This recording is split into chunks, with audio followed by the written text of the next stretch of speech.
মা, আমরা এসে পড়েছি একদম হঠাৎ করে। একই রে মা, কোনো খবর না দিয়ে এভাবে চলে এলি, তবে খুব ভালো লাগছে দেখে, বুঝলি? আয় আয় ভেতরে আয়, এই বৃষ্টিতে তো ভিজে গেছিস, ঠান্ডা লেগে যাবে। বাবা মা, হঠাৎ মনে হলো আপনাদের দেখতে ইচ্ছে করছে, তাই প্রিয়াকে নিয়েই চলে এলাম। কিছু মনে করবেন না তো? বেশ করেছো বাবা, এসো এসো ভেতরে এসো।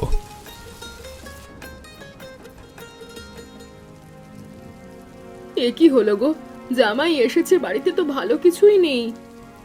সেটাই তো ভাবছি, কিছু একটা ব্যবস্থা করতে হবে এখনই। বাবা, আমরা কিন্তু বেশি কিছু চাই না, শুধু তোমাদের সাথে সময় কাটাতে এসেছি। ঠিকই বলেছে প্রিয়া, আপনারা যা রান্না করবেন তাতেই আমরা খুশি হব। না বাবা, প্রথমবার এলে তো একটু ভালো মন্দ খাওয়াতেই হয়, তাই না? একটু বসো, আমরা একটু ব্যবস্থা করছি। বাবা, রাস্তায় আস্তে আস্তে দেখলাম গ্রামটা কত সুন্দর হয়ে উঠেছে, আগের চেয়ে অনেক পরিবর্তন হয়েছে মনে হলো। হ্যাঁ বাবা, গত কয়েক বছরে অনেক কিছু বদলেছে, তবে মানুষগুলো এখনো আগের মতোই সহজ সরল আছে। বাবা, তোমার শরীর কেমন আছে? আগের চেয়ে ভালো তো? ভালো আছি রে মা, তুই চিন্তা করিস না। তোরা রাস্তায় কোনো সমস্যায় পড়িসনি তো বৃষ্টিতে? না মা, বাবা আমরা আসলে বেশি দিনের জন্য থাকতে পারবো না, কালই ফিরতে হবে অফিসের কাজে। এত তাড়াতাড়ি? আরো কয়েকদিন থাকলে ভালো হতো তো। পরের বার আরো কয়েকদিনের জন্য আসবো বাবা। সেটাই তো চাই মা, তোদের ছাড়া বাড়িটা বড্ড ফাঁকা লাগে। ঘরে তো চাল ডাল ছাড়া কিছু নেই গো, জামাইকে কি খাওয়াবো বলো তো? এই মাসে তো হাতে একদম টাকা নেই, ধান বিক্রির টাকাটাও তো এখনো আসেনি। কিন্তু জামাই প্রথমবার এভাবে হুট করে এলো, কিছু একটা তো খাওয়াতে হবে। ঠিক আছে, আমি কার্তিকের কাছে গিয়ে একটু ধার নিয়ে আসি, বড় একটা মাছ কিনে আনবো, জামাইয়ের মুখে হাসি ফুটবে তাহলে। হ্যাঁ তাই করো, তাড়াতাড়ি যাও, বৃষ্টি বাড়ার আগেই ফিরে এসো। যাচ্ছি, তুমি ততক্ষণে ওদের সাথে গল্প করো। ঠিক আছে, তবে সাবধানে যেও, রাস্তায় কাদা আছে। চিন্তা করো না, এক্ষুনি ফিরছি। যেন ভালো একটা ব্যবস্থা করে দেন আজ, জামাইয়ের সামনে যেন লজ্জায় না পড়তে হয়।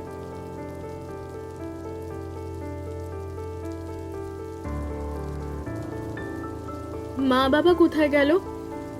এক্ষুনি ফিরবে রে, একটু বাজারে গেছে। এই বৃষ্টিতে বাজারে গেল কেন? আমি তো এমনিই এসেছি, এত আয়োজনের তো দরকার ছিল না। তোর বাবার তো সব সময় এমন স্বভাব, মেয়ে জামাই এলে কিছু না কিছু বিশেষ করবেই। বাবা তো সব সময় এমন, নিজে না খেয়ে থাকবে কিন্তু অন্যকে কষ্ট দেবে না। কার্তিক, একটা কথা বলবার ছিল। জামাই মেয়ে হঠাৎ এসে পড়েছে, হাতে তো কিছু টাকা নেই এখন, তো একটু বিপদে পড়ে গেছি। আরে তাতে কি হয়েছে দাদা, বলুন কত লাগবে, আপনার জন্য যা লাগবে আমি দেবো, বলুন বলুন বলুন বলুন বলুন। হ্যাঁ, একটা বড় মাছ কিনতে চাই তো, জামাইকে ভালো মন্দ খাওয়াতে হবে তো। এই নিন দাদা, চিন্তা করবেন না, যখন সুবিধা হবে ফিরিয়ে দেবেন। ধন্যবাদ রে ভাই, ওর জন্য সাহায্যটা আমি ভুলবো না। এসব বলবেন না দাদা, প্রতিবেশী তো একে অপরের বিপদে কাজে লাগে। তুই সত্যি অনেক উপকার করলি রে আজকে, জামাইয়ের সামনে মুখ রক্ষা হলো, এই ঋণ আমি ভুলবো না ভাই। আরে দাদা, এসব তো ছোটখাটো ব্যাপার, জামাই খুশি হলেই তো সব ভালো।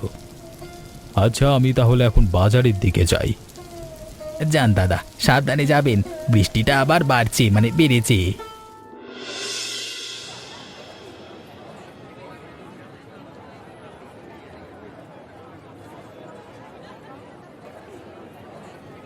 মধু, ওই বড় কাতলাটা দেখাও তো, জামাই এসেছে বাড়িতে।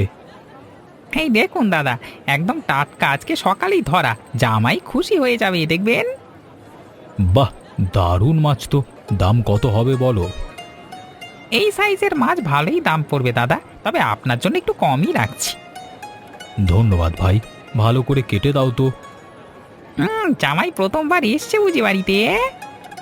হ্যাঁ, তাই তো এত আয়োজন। বেশ করেছেন দাদা, জামাইকে ভালো কিছু খাওয়ানোটাই তো একেবারে বাবার সবচেয়ে বড় আনন্দ। ঠিকই বলেছ। আচ্ছা, এই টাকাটা রাখো, আর মাছটা একটু ভালো করে প্যাক করে দাও। এই নিন দাদা, একদম তাজা মাছ, রান্না করলে দারুণ স্বাদ হবে। আসি তাহলে এখন। আচ্ছা দাদা, আরো কিছু লাগবে? চিংড়ি এসেছে আজকে টাটকা। না না, আজকের জন্য এই মাছটাই যথেষ্ট। বাজেটটাও তো ভাবতে হবে ভাই। বুঝেছি দাদা, ঠিক আছে ঠিক আছে ঠিক আছে, পরের বার এসে চিংড়ি নিয়ে যাবেন। হ্যাঁ হ্যাঁ, নিশ্চয়ই নেব। আচ্ছা, এখন আসি তাহলে।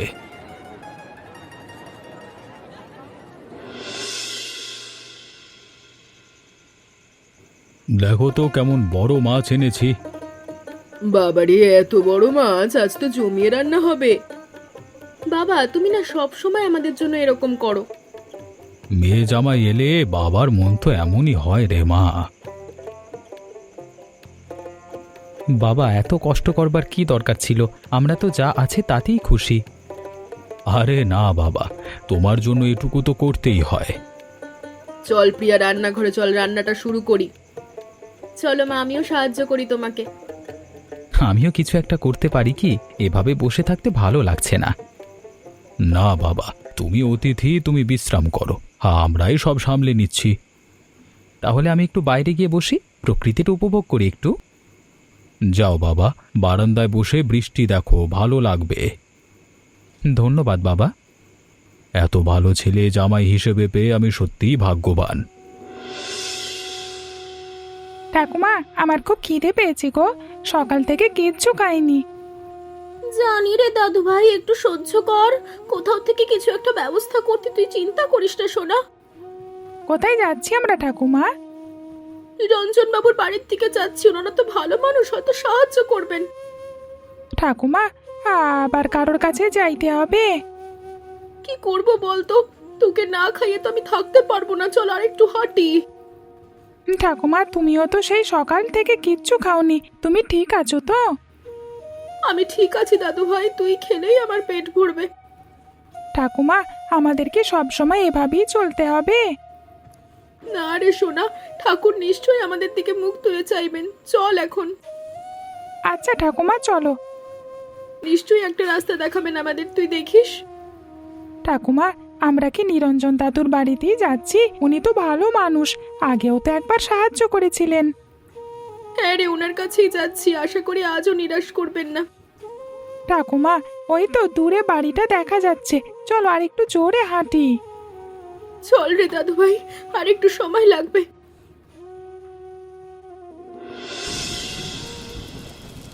আজ তো জামাইয়ের প্রিয় ঝাল ঝাল কাতলা রান্না হবে।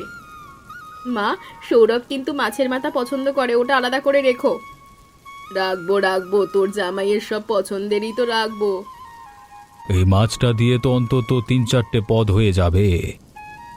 বাবা, শহরে তো এসব আমরা আমরা শিখিনি। সবকিছু বাজার থেকে কাটা বাছাই করা অবস্থায় পাই।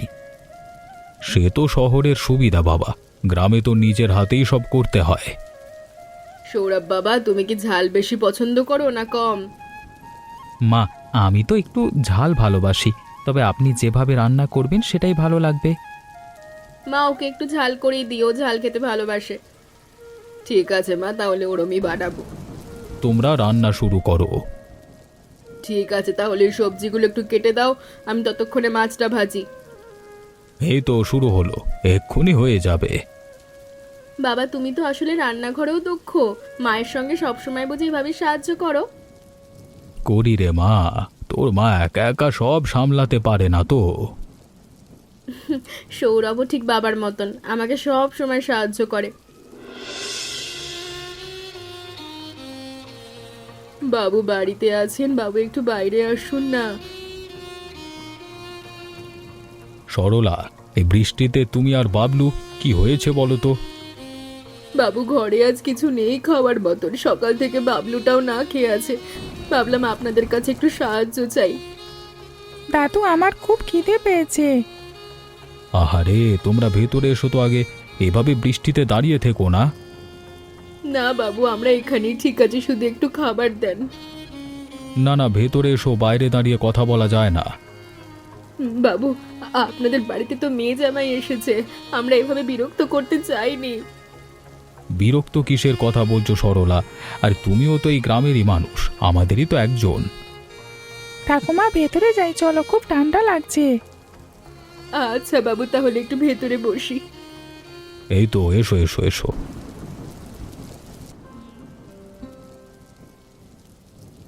আপনাদের বাড়িতে মেয়ে জামাই এসেছে শুনলাম, ওরা ভালো আছে তো?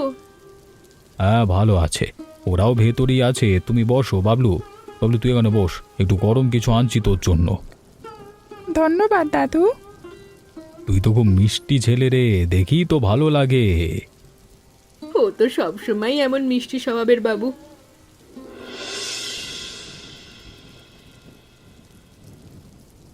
এই একটাই তো মাছ, জামাইয়ের জন্য কষ্ট করে কিনে আনলাম, কিন্তু এই বাচ্চাটা না খেয়ে আছে সকাল থেকে। কি হলো, ওদের ভাবে দাঁড় করিয়ে রেখেছো কেন? সরলা আর বাবলু না খেয়ে আছে সকাল থেকে, কি করব বুঝতে পারছি না। কিন্তু এই মাছটাই তো একমাত্র ভালো জিনিস আছে ঘরে জামাইয়ের জন্যে। জানি গো, কিন্তু একটা বাচ্চা না খেয়ে থাকবে আর আমি নিজের সুখের কথা ভাববো, এটা কি ঠিক হবে?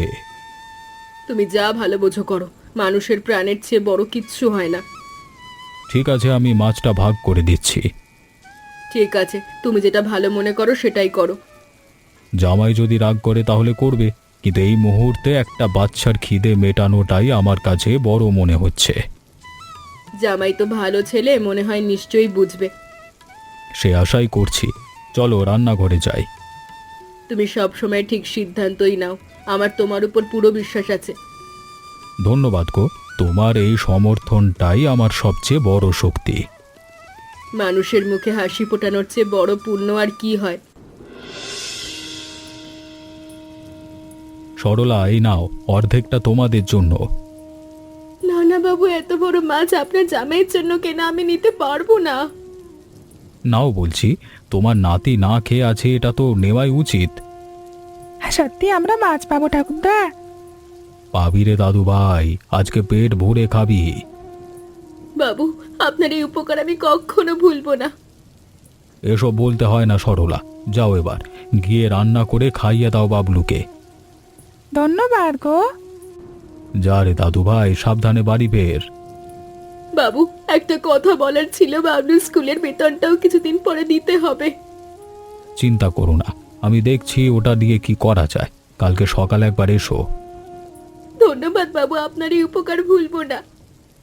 এসব নিয়ে অত ভেবো না, বাবলু তো আমাদেরও সন্তানের মতোই, তাই না?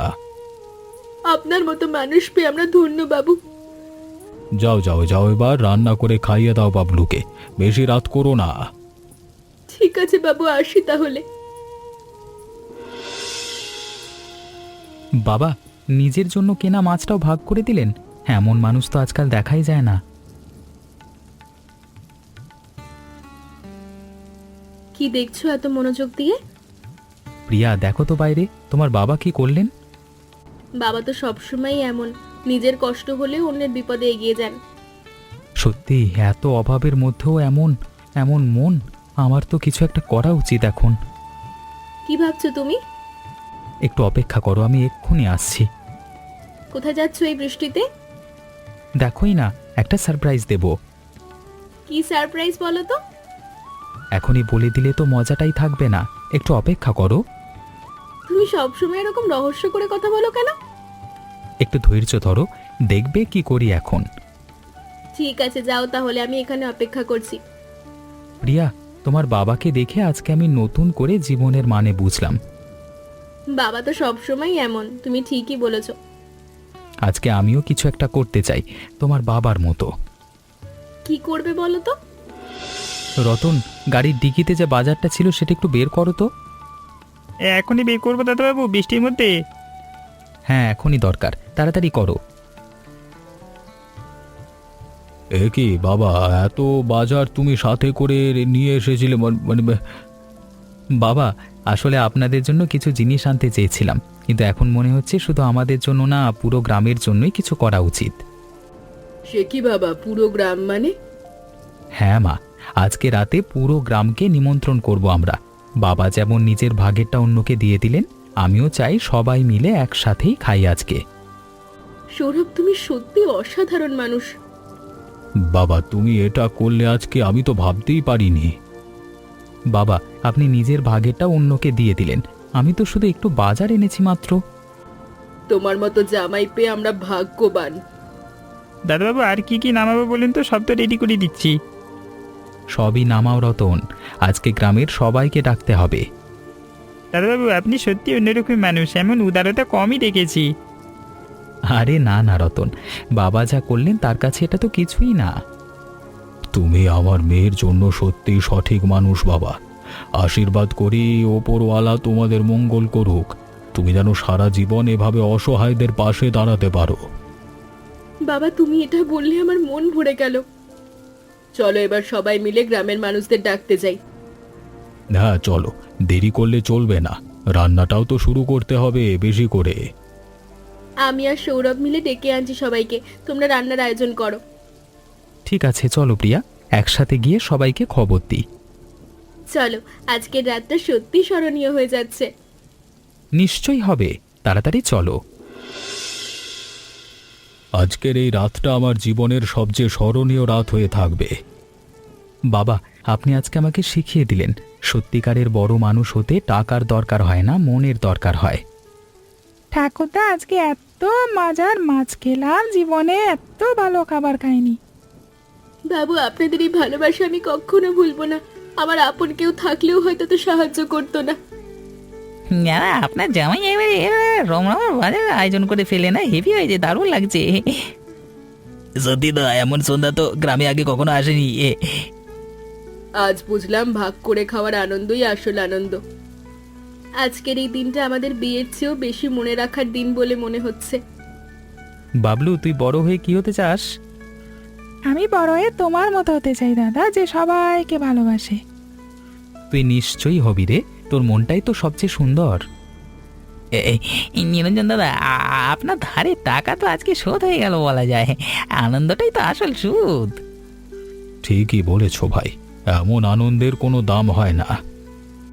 আজ আমার নাতিটা পেট ভরে হাসি মুখে খাচ্ছে, এর চেয়ে বড় সুখ আর কি হতে পারে আমার জন্য। সরলা, তুমি আর বাবলু এখন থেকে মাঝে মধ্যেই আসবে আমাদের বাড়িতে, একা একা কষ্ট করো না। আসবো বৌদি, নিশ্চয়ই আসবো। দাদা পরের বার জামাইবাবু এলে আমাকেও ডাকবেন কিন্তু, আমিও তো এখন এই পরিবারেরই একজন মনে হচ্ছে। অবশ্যই ডাকবো মধু, তুমিও তো আজকের এই আনন্দের অংশীদার। চলো সবাই আজকের এই ভালোবাসা আর ভাগাভাগির সন্ধ্যাকে স্মরণ করে একসাথে খাওয়া শুরু করি। আজকের এই খাবারের প্রতিটা দানা যেন আমাদের সবার ভালোবাসার প্রতীক হয়ে থাকে। একদম ঠিক বলেছো। চলো এবার সবাই মিলে খাওয়া শুরু করি, খাবার ঠান্ডা হয়ে যাচ্ছে। চলুন সবাই আজকের এই বিশেষ রাতের খাওয়া দাওয়া শুরু করা যাক। চলো সবাই ভালোবাসা ভাগ করে খাওয়ার এই আনন্দটা উপভোগ করি।